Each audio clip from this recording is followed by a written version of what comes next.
Telangana assembly ఎన్నికల్లో BRS కు చెందిన కొందరు హేమీలకు ఓటమి ఎదురైంది. బలమైన నేతలు ఉన్నవారి ఓటమిని గులాబీ దళం జీర్ణించుకోలేకపోతుంది. దాంతో గులాబీ బాస్ కేసీఆర్ వ్యూహం మార్చారు. అసెంబ్లీ ఎన్నికల్లో ఓడిపోయిన బలమైన నేతలకు లోక్సభ ఎన్నికల్లో ఛాన్స్ ఇచ్చేందుకు సిద్దమవుతున్నారు.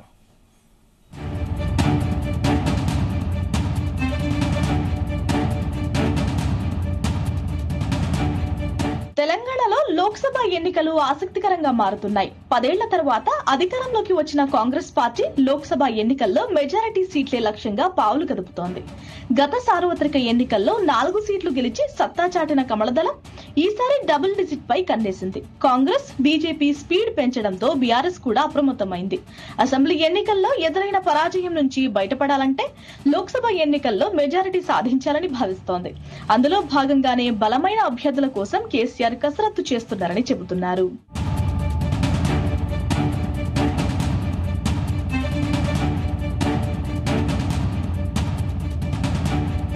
సిట్టింగ్ బీఆర్ఎస్ ఎంపీలతో పాటు అసెంబ్లీ ఎన్నికల్లో ఓడిపోయిన పలువురు సీనియర్ నేతలు లోక్సభకు పోటీ చేయాలని భావిస్తున్నారు. పెద్దపల్లి ఎంపీ సీటుకు మాజీ మంత్రి కొప్పుల ఈశ్వర్ పేరు తెరపైకి వస్తోంది. బీఆర్ఎస్ పార్టీలో సీనియర్ నేతగా ఉన్న కొప్పుల ఈశ్వర్ మాజీ ముఖ్యమంత్రి కేసీఆర్ కు అత్యంత సన్నిహితుల్లో ఒకరు.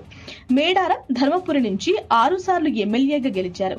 ఇటీవల జరిగిన ఎన్నికల్లో ధర్మపురి నుంచి ఓడిపోయారు కొప్పుల ఈశ్వర్.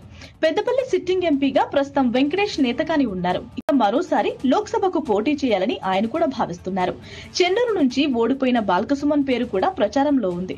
2014 ఎన్నికల్లో పెద్దపల్లి ఎంపీగా విజయం సాధించారు బాల్కసుమన్. అయితే వెంకటేష్, బాల్కసుమన్ కంటే కొప్పుల ఈశ్వర్ అయితేనే బాగుంటుందనే ఆలోచనలో గులాబీ బాస్ ఉన్నారని తెలుస్తోంది.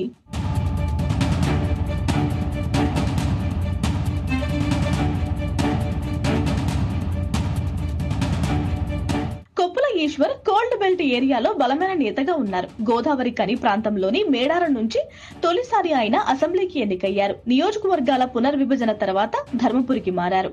పెద్దపల్లి పార్లమెంట్ సెగ్మెంట్ పరిధిలో పెద్ద ఎత్తున సింగరేణి కార్మికులు ఉన్నారు. గతంలో సింగరేణిలో ఉద్యోగిగా పనిచేసిన ఈశ్వర్ కు సింగరేణిలో మంచి పట్టు ఉంది. కొప్పులపై పెద్దగా వివాదాలు కూడా లేవు. 6 సార్లు గెలిచిన ఆయనకు సౌమ్యుడిగానే గుర్తింపు ఉంది. అందుకే కొప్పులను పెద్దపల్లి ఎంపీ స్థానం నుంచి పోటీ చేయించాలని కేసీఆర్ ఆలోచిస్తున్నారని తెలుస్తోంది. పెద్దపల్లి లోక్సభ పరిధిలోని మెజారిటీ నేతలు కూడా ఎంపీ అభ్యర్థిగా ఈశ్వర్ వైపే మొగ్గు చూపుతున్నారని సమాచారం. వెంకటేష్ నేత కానీ జనానికి అందుబాటులో లేరనే విమర్శలు కూడా ఉన్నాయి.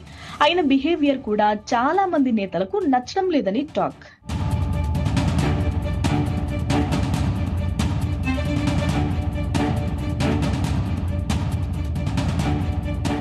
ఇక మరోవైపు పెద్దపల్లి నుంచి లోక్సభకు కాంగ్రెస్ రేసులో చెన్నూరు ఎమ్మెల్యే గడ్డం వివేక్ కుమారుడు వంశీ పేరు వినిపిస్తోంది. బీజేపీ నుంచి ఎస్ కుమార్ పోటీ చేస్తారని అంటున్నారు. బీజేపీ నుంచి కొత్త ముఖాన్ని బరిలో దింపే అవకాశాలు లేకపోలేదు. బీఆర్ఎస్ నుంచి అనుభవజ్ఞుడైన కొప్పుల ఈశ్వర్ బరిలో పెద్దపల్లిలో టఫ్ ఫైట్ జరగనుందనే టాక్ వస్తోంది.